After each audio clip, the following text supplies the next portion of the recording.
Right, UFC 303 in a nutshell.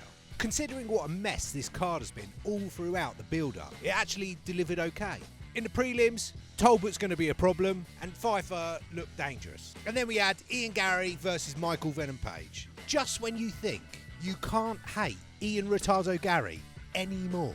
What was that bollocks? I thought he was meant to be good at striking. He looked like a child on the feet with Page. He was having more trouble with his stand-up than Brendan Schwab.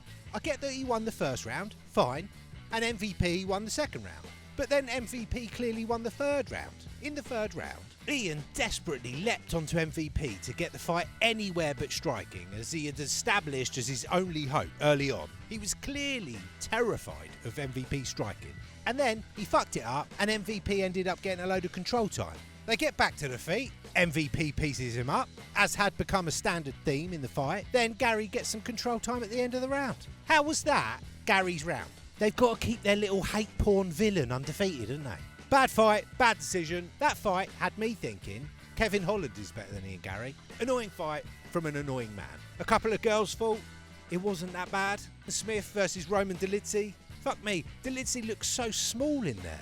It was okay, and then Anthony Smith had a little sit down for a couple of minutes, which was weird. Then, when he gets back up, he has this little stint of doing a flurry of feints all of a sudden. Like it was me in the kitchen getting some biscuits in the evening. Hilarious. Like he was possessed by Izzy all of a sudden. Towards the end of the fight, it looked like we were watching a fight in slow motion. Although, late notice for both of them, so fair enough. The crowd was weird all night. Seemed like they were still angry from the Garry fight. Roman in the post-fight interview giving it all the big and thinking he's going to keep 2 weight classes busy, like he's Volkanovski or something. Love it. Although it won't end well, he should definitely stay at middleweight. Well, all that Eagle shit turned Brian Ortega into Dan Ige.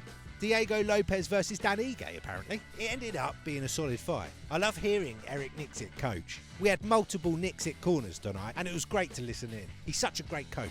And Dan Ige did really well. I think Diego was dealing with some sort of throat injury from the middle of round 1 onwards. So when you consider that, I think it was a decent performance from him. And then we had Alex Pereira versus Jiri Prochazka too. The 4.5 minute stare down was absurd, in the best way possible. And it also lasted about as long as the fight. Look, even though we all kind of knew what was going to happen, I picked Jiri mainly out of hope and emotion.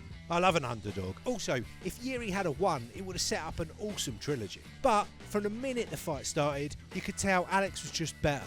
He was better everywhere. He was better at everything. Jiri didn't stand a chance. He had a couple of brief moments, but Alex was in control the whole time. I mean, he knocked him out twice. But that head kick was awesome, and I've no idea why Herb let it carry on.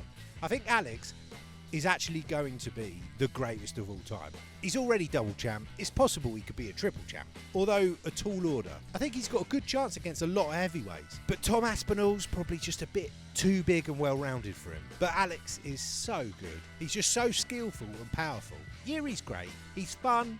And we're still going to get loads of entertainment out of it. But in terms of light heavyweight, for now, other than Anthony Smith, Poeton is king. Well, that was a crazy card before the fights even started. It's got to be the most cursed card in UFC history. And with that considered, it did pretty well. Anyway, if you like this video, give us a sub, check out this playlist of recent bangers. I'll see you next time.